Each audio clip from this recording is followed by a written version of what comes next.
ಸುತ್ತಲೂ ಹಸಿರು, ಬೆಟ್ಟ ಗುಡ್ಡಗಳು, ಕಾಡು ಮತ್ತು ಈ ಕಾಡಿನ ಮಧ್ಯದಲ್ಲಿ ಕೂತಿರುವ ದೇವತೆ ಪುರದಮ್ಮ ತಾಯಿ.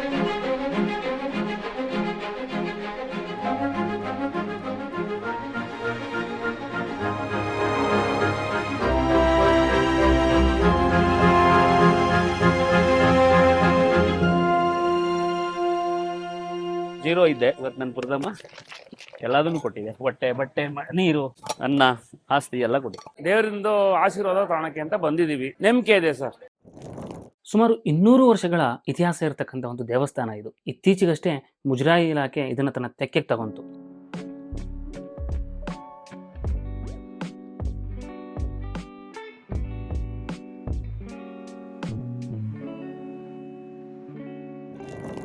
ಇದಕ್ಕಿಂತ ಮುಂಚೆ ಇಲ್ಲಿದ್ದಂತಹ ರಿಚುವಲ್ಸೇ ಬೇರೆ, ಇವಾಗಿರೋ ರಿಚುವಲ್ಸೇ ಬೇರೆ. ಮುಜರಾಯಿ ಇಲಾಖೆ ಅಡಿಯಲ್ಲಿ ಬರೋದಕ್ಕಿಂತ ಮುಂಚೆ ಈ ದೇವಾಲಯದಲ್ಲಿ ನಡೀತಿದ್ದಂತಹ ಕಾರ್ಯವೈಖರಿನೇ ಬೇರೆ. ಯಾವುದೇ ಥರದ ಪೂಜಾರಿ ಇರಲಿಲ್ಲ.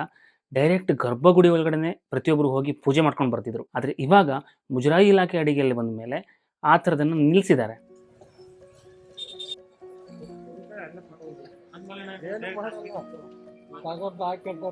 ಮಾಂಸಾಹಾರವನ್ನ ಪೂಜೆ ಮಾಡೋರಿಗೆ ಹೊರಗಡೆ ಸಪರೇಟ್ ಆಗಿ ಒಂದು ಚಿಕ್ಕ ಗುಡಿಯನ್ನು ಮಾಡಿಕೊಟ್ಟಿದ್ದಾರೆ.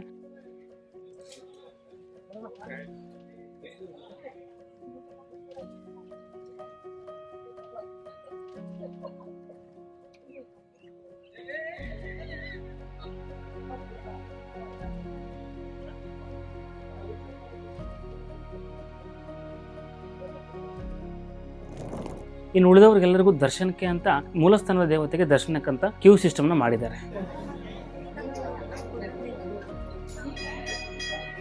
ಅಂದರೆ ಮುಂಚೆನೂ ಕ್ಯೂ ಸಿಸ್ಟಮ್ ಇತ್ತು, ಬಟ್ ಅದನ್ನು ಜನಗಳು ತಾನಾಗೆ ಪ್ರೊಆಕ್ಟಿವ್ ಆಗಿ ಕ್ಯೂ ಮಾಡ್ಕೊಂಡು ಹೋಗಿ ಪೂಜೆ ಮಾಡಿಕೊಂಡು ತಾವೇ ಪೂಜೆ ಮಾಡಿಕೊಂಡು ಬರ್ತಿದ್ರು. ಈ ದೇವಸ್ಥಾನದಲ್ಲಿ ಹರಕೆಗಳು ತುಂಬ ಶ್ರೇಷ್ಠ. ಇಲ್ಲಿ ಮಾಡ್ತಕ್ಕಂಥ ಹರಕೆಗಳು ಫಲಿಸುತ್ತೆ ಅಂತ ತುಂಬ ಜನ ನಂಬ್ತಾರೆ. ಕೇವಲ ಕರ್ನಾಟಕ ಅಷ್ಟೇ ಅಲ್ಲ, ಹೊರಗಡೆ ರಾಜ್ಯಗಳಿಂದ, ಹೊರಗಡೆ ದೇಶಗಳಿಂದ ಇಲ್ಲಿಗೆ ಬಂದು ಹರಕೆಗಳನ್ನ ಕಟ್ಕೊಂಡು ಹರಕೆ ತೀರ್ಸೋಗ್ತಾರೆ. ನಾನು 25 ವರ್ಷ ಸರ್ವಿಸಲ್ಲಿ ನಮ್ಮ ಕರ್ನಾಟಕ ಬಿಟ್ಟು out of district, out of ಸ್ಟೇಟಿಂದಲೂ ಬರುತ್ತೆ. ಆಮೇಲೆ ಮತ್ತೆ ನಮ್ಮ ಇಂಡಿಯಾದಿಂದ ಹೊರಗಡೆ ಹೊರ ದೇಶಕ್ಕೆ ಹೋದೋ ಜನನು ಬಂದಿರೋ ಜನ ನಾನು ನೋಡಿದೀನಿ ಇಲ್ಲಿ. ಔಟ್ ಆಫ್ ಕಂಟ್ರಿಲಿ ಹೋಗಿರ್ತಾರಲ್ಲ ನಮ್ಮ ಇಂಡಿಯನ್ಸು, ಅವರು ಸಹ ಪುರದಮ್ಮಂಗೆ ಬಂದ್ಬಿಟ್ಟು ಹೋಗ್ತಾರೆ. ಈವನ್ ವೆಜಿಟೇರಿಯನ್ ಇದ್ದವರು ಕೂಡ ಹರಕೆಗಳನ್ನ ಮಾಡಿಕೊಂಡು ಇಲ್ಲಿ ಬಲಿಗಳನ್ನ ಕೊಟ್ಟು ಅಲ್ಲೇ ಮಾಡ್ಕೊಂಡು ತಿನ್ನೋರಿಗೆ ಕೊಟ್ಬಿಟ್ಟು ಹೋಗ್ತಾರೆ. ಈ ದೇವತೆಯ ಮೂಲ ಹರಕೆ ಏನಂದ್ರೆ ಅತಿ ಶ್ರೇಷ್ಠ ಹರಕೆ. ಅತಿ ಹೆಚ್ಚು ಇಲ್ಲಿ ಹರಕೆಗಳಲ್ಲಿ ಬಲಿ ಕೊಡ್ತಕ್ಕಂಥ ಒಂದು ಪ್ರಾಣಿ ಯಾವುದಂದ್ರೆ ಹಂದಿ.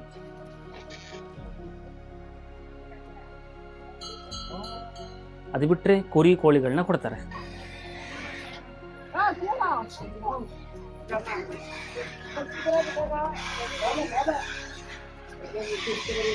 ಬಲಿ ಕೊಟ್ಟಂತ ಪ್ರಾಣಿಗಳನ್ನ ಅಲ್ಲೇ ಆಹಾರ ತಯಾರಿಸಿ ಅದನ್ನ ತಗೊಂಡೋಗಿ ದೇವ್ರ ಮುಂದೆ ಇಟ್ಟು ನೈವೇದ್ಯ ಮಾಡಿ ಪೂಜೆ ಮಾಡಿ ಆಮೇಲೆ ತಗೊಂಡೋಗಿ ಎಲ್ಲರೂ ತಿಂತಾರೆ.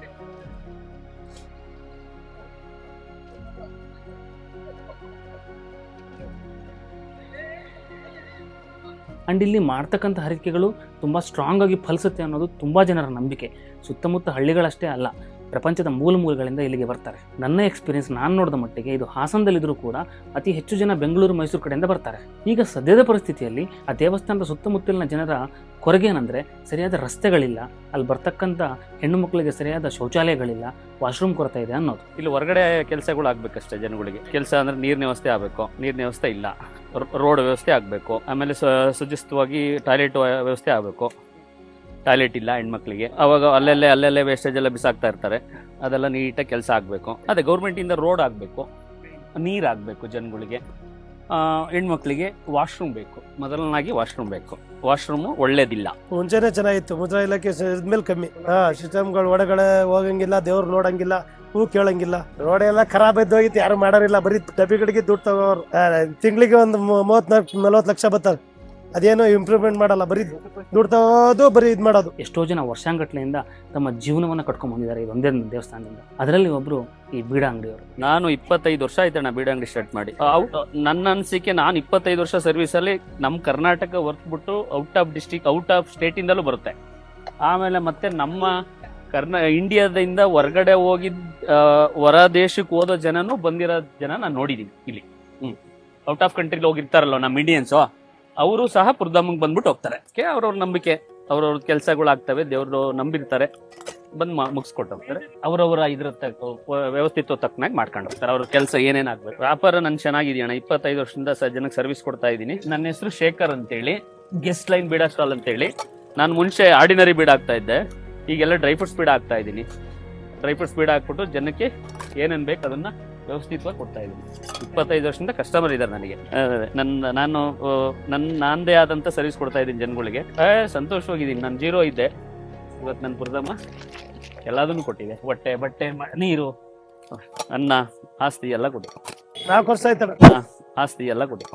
4 ವರ್ಷ ಆಯ್ತಣ್ಣ. ಸೋಮವಾರ, ಭಾನುವಾರ, ಮಂಗಳವಾರ, ಶುಕ್ರವಾರ ಮಾತ್ರ, ಬಾಕಿ ದಿನ ಎಲ್ಲ ಕಮ್ಮಿ. ಅಂಡ್ ತುಂಬಾ ಜನರ ಒಂದು ಒಪಿನಿಯನ್ ಏನಂದ್ರೆ, ಮುಜರಾಯಿ ಇಲಾಖೆ ಅಡಿಯಲ್ಲಿ ಬರೋದಕ್ಕಿಂತ ಮುಂಚೆನೆ ಚೆನ್ನಾಗಿತ್ತು, ಬಂದ ಮೇಲೆ ಯಾವುದೇ ತರಹದ ಹಳೆ ರಿಚುವಲ್ಸ್ಗಳು ಕೆಲವೊಂದು ನಿಲ್ಲಿಸ್ಬಿಟ್ಟಿದ್ದಾರೆ.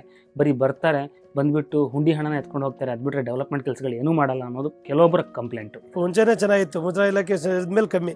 ಸಿಸ್ಟಮ್ಗಳು ಒಳಗಡೆ ಹೋಗಂಗಿಲ್ಲ, ದೇವ್ರು ನೋಡಂಗಿಲ್ಲ, ಹೂ ಕೇಳಂಗಿಲ್ಲ. ಮಾನ್ಯಜ್ ಎಲ್ಲ ಇಲ್ಲೇ ಮಾಡಿ ಇಲ್ಲೇ ತಿಂದು ಹೋಗ್ತಾರೆ. ಇಲ್ಲ ಒಳಗಡೆ ಎಂಟ್ರಿನೇ ಇಲ್ಲ.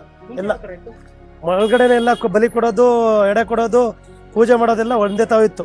ಅವಾಗ ದೇವ್ರಿತ್ತು, ಸಿಸ್ಟಮೆಟಿಕ್ ಚೆನ್ನಾಗಿತ್ತು. ಈಗ ಏನಿಲ್ಲ. ರೋಡ್ ಎಲ್ಲ ಖರಾಬ್ ಇದ್ದೋಗಿತ್ತು, ಯಾರು ಮಾಡೋರಿಲ್ಲ. ಬರೀ ಡಬ್ಬಿಗಳಿಗೆ ದುಡ್ಡು ತಗೋರು. ತಿಂಗಳಿಗೆ ಒಂದು 34-40 ಲಕ್ಷ ಬರ್ತಾರೆ. ಅದೇನೋ ಇಂಪ್ರೂವ್ಮೆಂಟ್ ಮಾಡಲ್ಲ, ಬರೀ ದುಡ್ಡು ತಗೋದು, ಬರೀ ಇದು ಮಾಡೋದು. ಅಂಡ್ ಕೇವಲ ಹರಕೆಗಳಷ್ಟೇ ಅಲ್ಲ, ಮದುವೆ ಫಂಕ್ಷನ್ಗಳು, ಬೀಗ್ರೂಟದಂಥ ಫಂಕ್ಷನ್ಗಳು, ಪ್ರತಿಯೊಂದನ್ನು ಆ ದೇವರ ಮೇಲೆ ನಂಬಿಕೆ ಇರೋರು ಅಲ್ಲೇ ಬಂದು ಮಾಡ್ಕೊಂಡು ಹೋಗ್ತಾರೆ. ಇವತ್ತಿಗೂ ನೂರಾರು ಕುಟುಂಬಗಳು ಈ ದೇವಿಯ ಆಶೀರ್ವಾದದಿಂದ ಬದುಕ್ತಾ ಇದ್ದಾರೆ.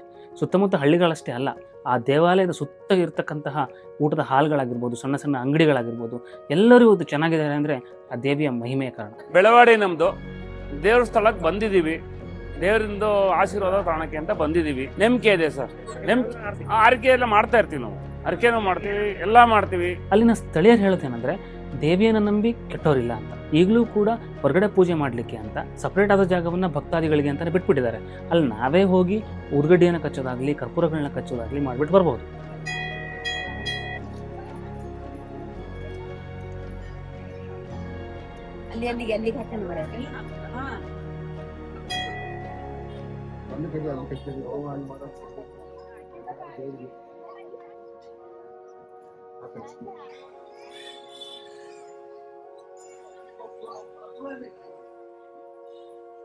ಸೊ ಹೀಗೆ ಪುರದಮ್ಮ ತಾಯಿ ವರ್ಷಾನ್ಗಟ್ಲೆಯಿಂದ ಸುತ್ತಮುತ್ತ ಹಳ್ಳಿಗಳ ಜನರನ್ನಷ್ಟೇ ಅಲ್ಲದೆ ನಂಬಿದ ಪ್ರತಿಯೊಬ್ಬ ಭಕ್ತಾದಿಗಳನ್ನ ಕಾಯ್ತಾ ಬಂದಿದ್ದಾಳೆ, ಅವರ ಹರಕೆಗಳನ್ನ ತೀರಿಸ್ತಾ ಬಂದಿದ್ದಾಳೆ.